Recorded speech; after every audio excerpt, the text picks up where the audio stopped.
I used to be the person everyone counted on when they needed help. The one who'd drop whatever to help a friend, move across town, or stay late at the office to finish someone else's project. My manager would message me at midnight, and I'd respond right away. I covered shifts when teammates called in sick. I volunteered for the tasks no one else wanted. I grew up believing kindness would always come back around. For 7 years at Brightwave Solutions, I was the first to arrive and the last to leave. I helped co-workers meet tight deadlines and brought snacks when stress hit the team hard. I even let my manager, Catherine, take credit for my ideas during client meetings because she said it looked better coming from leadership.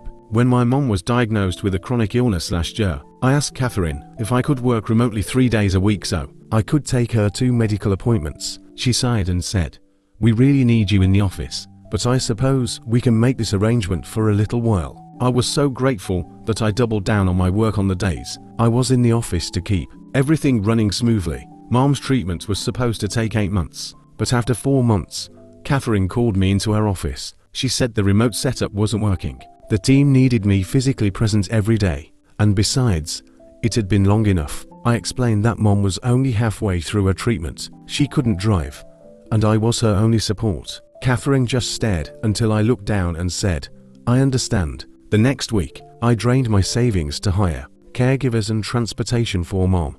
I was exhausted, constantly worried about her, but still the first one at the office every morning. Then came the Summit campaign, a massive client account that could make or break our year. I spent weeks researching, crafting the pitch, designing mock-ups, everything. I even missed one of Mom's appointments to get it done. The day before the big presentation, Catherine asked to see my materials. I handed over everything, including detailed notes on the slides. The next morning, I arrived early, excited to present my work, only to find the conference room already full. Catherine was at the head of the table, showing my slides to the clients. I stood in the doorway frozen as she used my exact words, my research, my ideas. When she saw me, she smiled and said, "Oh, good. Can you grab coffee for everyone? We're just getting started." The client turned, saw me, and asked, "Aren't you presenting this?" Before I could answer, Catherine jumped in. "Oh, no, this is my project." She just helped with some research. I got the coffee. I stood in the back of the room and watched as she was praised for my work. The client loved it. They signed a 3-year contract, the biggest in company history. When the executives came down to congratulate the team, Catherine accepted all the praise. She got a bonus. She got a promotion. I got a $50 gift card to Starbucks. That night, my mom called. She'd slipped trying to get out of the taxi and had been lying on the ground for 20 minutes before a neighbor found her. If only I had been there, I kept thinking.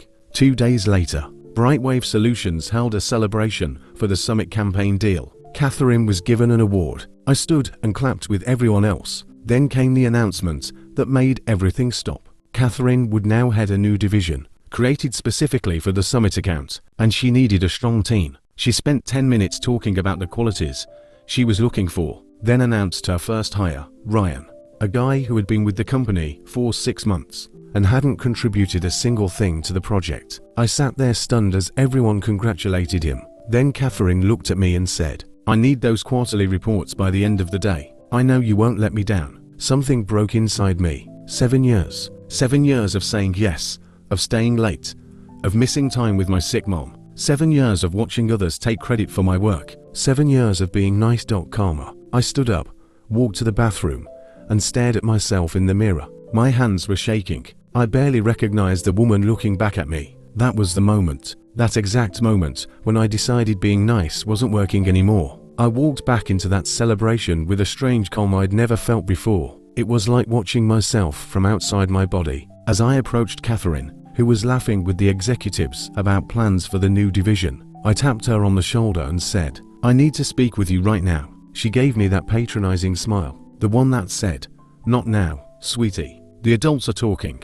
But I didn't move. I just stared at her until her smile faltered. "Fine," Catherine said with clear annoyance. "What is it?" "I think we should discuss this privately," I said, my voice steadier than I expected. Everyone was looking at us now. She couldn't dismiss me without making a scene, so she followed me to a quiet corner. "What's so urgent that it couldn't wait?" she asked, checking her watch like my time was worthless. "I want to know why Ryan is being moved to the Summit team when I created the entire presentation. The research, the pitch, everything. Catherine's eyes narrowed just slightly before that fake smile returned. We've discussed this, she said. It was a team effort.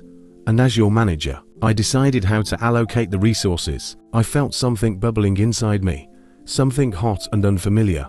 Anger. I'm not talking about the presentation anymore. I'm talking about the team assignments for the account I developed. I deserve to be on that team. She laughed. Actually laughed. Deserving has nothing to do with it. Ryan has the right presence for client-facing roles. You're more of a behind-the-scenes person, and that's where you excel. I repeated slowly. Do you mean doing all the work while others take the credit? Her face hardened. What's your tone? This isn't productive. Let's talk when you've calmed down. I didn't realize I was raising my voice until I saw people turning to look. So productive. Like me. Staying until midnight working on the summit presentation while you were at your son's basketball game. Catherine stepped closer, her voice dropping to a dangerous whisper. I think you should take the rest of the day off. Clearly, you're not in a professional mindset right now. I almost did it. I almost backed down, apologized, and scurried away like I always did. But then my phone buzzed with a text from the hospital. Mom had been admitted after her fall, more serious than they initially thought possible. Internal bleeding. I looked up at Catherine. I'm not taking the day off. I'm quitting. Her eyes widened.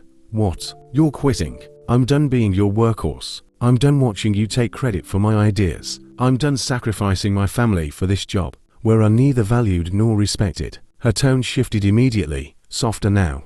Please, don't be hasty. I know you're upset. You're a valuable member of the team. I almost laughed. The first time she'd ever said that to me was the moment I was quitting. People were definitely staring now. One of the executives, Ted Wilson, was walking over, looking concerned. Is everything okay over here? He asked. No, it's not, I said before Catherine could respond. I've just resigned because I'm tired of having my work stolen by my manager. The entire summit campaign presentation was mine, every slide, every word, every concept. But Catherine presented it as her own. Ted's face showed surprise. These are serious accusations. They're not accusations. They're facts, I said, feeling an unfamiliar surge of strength. I have the original files on my personal drive with creation dates. I have emails where I sent drafts to Catherine. I even have research notes in my handwriting. Catherine's face paled. This is ridiculous. She's emotional because of personal issues. Her mother is sick, and she's not handling the stress well. I felt a flash of anger at her using my mother's illness against me. That was the final straw. I pulled out my phone, opened my email, and forwarded something to Ted's address. You'll find I just sent you the original presentation with all my notes, including the comments where Catherine asked me to remove my name from the presenter section. You'll also find a recording I made of our conversation last month where she said, and I quote, "Just do the work and let me handle the client. I need this win for my promotion." I hadn't planned to send the recording, it was for my own sanity, to remind myself I wasn't imagining things, but now it felt like fate that I had it. Catherine's mouth opened and closed silently. Ted checked his phone, his expression darkening as he read the email. "Jennifer, let's discuss this in my office," he said quietly. I shook my head. I'm done discussing. I'm done working here. I'm done being nice. I have to go to the hospital, my mom needs me. I'll email HR my resignation. I turned to leave, but Ted called after me. Wait, this is serious. We need to address this. I looked back at them. Catherine's face was a mix of shock and fury. Ted looked troubled. Address it however you want, I said. I won't be here. As I walked toward the exit, I heard my name called by several people, but I didn't turn around. I just kept walking past the shocked faces of co-workers who had never seen the quiet, accommodating me stand up for myself before, now leaving the building for good. I took a deep breath. It felt like the first real breath I'd taken in 7 years. I got in my car and drove straight to the hospital. Mom was pale against the white sheets, but she smiled when she saw me. "Hey kiddo, shouldn't you be at work?" she asked weakly. I took her hand. "They can manage without me. I'm exactly where I need to be for the next few days." While Mom recovered, I got dozens of calls and texts from co-workers. Some expressed shock, others support. A few shared their own stories of how Catherine had taken advantage of their work. Too, I ignored most of them, focusing on Mom and what would come next. A week later, while she napped in her hospital room, I finally checked my email. There was a message from Ted Wilson asking me to call him when I had a moment. Curious, I stepped into the hallway and dialed his number. "Thank you for calling," he said, sounding genuinely relieved. "I've been hoping to speak with you. What can I do for you, Ted?" I asked, keeping my voice professional despite no longer working there. "After reviewing the materials you sent and conducting several interviews, we've terminated Catherine's employment. Her actions violated our ethics policy clearly," he said. I hadn't expected that. "Oh," I said, unsure what else to say. "We'd also like to offer you her position." I nearly dropped the phone. "What?" "The Summit campaign team needs a leader. Someone who knows the account inside and out. Someone who did the actual work. That someone is you." I leaned against the wall, trying to process everything. The promotion Catherine had gotten was now being offered to me. "I appreciate the offer, Ted, but I'm not sure I want to come back." There was a pause. Then he said, "We're prepared to offer a significant raise, full remote work options for your family situation, and back pay for the bonus Catherine received for your work." I thought about Mom, the mounting medical bills, and how much I enjoyed the creative parts of my job, just not the way I'd been treated. "But what about the company culture that let this happen in the first place?" I asked. "Why didn't anyone notice or speak up before now?" Ted sighed. "That's a fair question, and it's something we're addressing company-wide. We've started a full review of management practices and reporting structures. I won't pretend we didn't fail you, but I'm asking for the chance to make it right." I told him I needed time to think. "Would you be open to meeting in person to discuss specific terms?" I asked.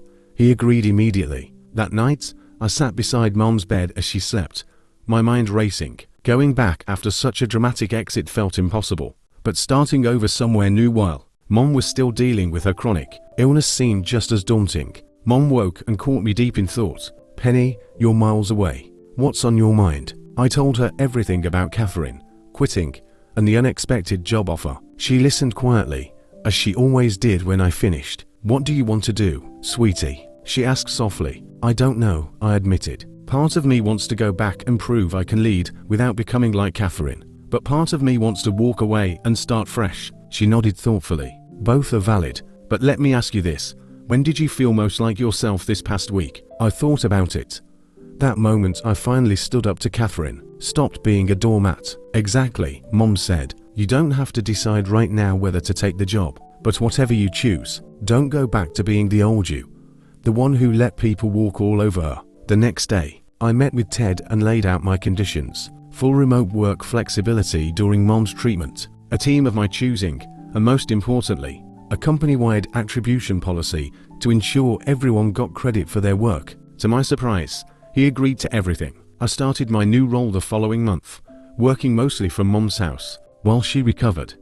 The team respected me because I respected them. We completed the first phase of the Summit campaign ahead of schedule and under budget. It wasn't always smooth sailing. Some people who had known the old me tried to take advantage, assuming I'd still be a pushover. They quickly learned that while I was fair, I was no longer someone to be walked over. 6 months later, Mom finished her treatment. The doctors were cautiously optimistic she was on the mend. I had proven myself as a leader and even received a company-wide innovation award for a new campaign approach. One evening, as I was finishing work, Mom came into the home office I'd set up in her spare room. "You know what I was thinking about today?" she said. "What's that?" I asked. "Closing your laptop that day at the hospital when you came in after quitting. There was something different about you, like a weight had been lifted." I smiled. "I remember sitting across from you before that day. I was more worried about you than myself. Worried you were letting life happen to you instead of making choices. It took me getting sick for you to finally put yourself first."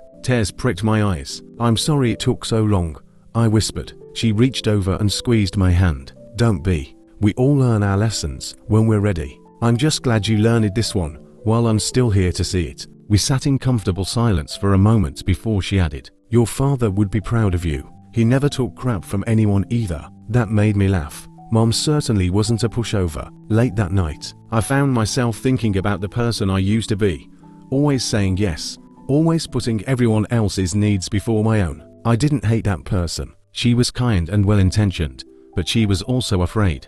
Afraid of conflict, afraid of disapproval, afraid of standing alone. The woman I'd become wasn't fearless, but she faced her fears. She set boundaries. She demanded respect, and strangely enough, she received it far more often than the woman who had begged for it. The following week, I received an email from Ryan.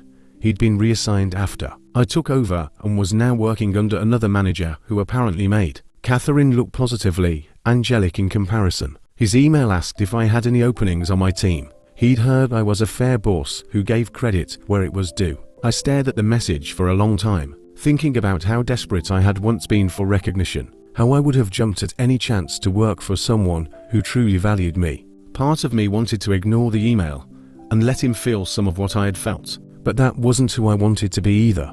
Being kind didn't mean being a pushover, but it also didn't mean being vindictive. I replied, offering him an interview, not promising anything, just giving him the opportunity I wish someone had given me. Mom saw the email over my shoulder as she brought me coffee. "You're a better person than I am," she chuckled. I'd have told him to kick rocks. I laughed. Maybe I am, maybe I'm not, but I know I can be kind without being a doormat. Now I decide where my boundaries are, not everyone else. Exactly, she said, raising her coffee mug, giving my toast to boundaries and the daughter who finally found hers. I clinked my mug against hers. "To boundaries," I echoed, and to not confusing kindness with weakness. It had been a long journey from the woman crying in the bathroom mirror to the leader sitting confidently in her home office, but I wouldn't trade it for anything, not even for the comfortable invisibility of always being nice. Sometimes the kindest thing you can do for yourself is to stop being so nice to everyone else. It doesn't mean becoming cruel.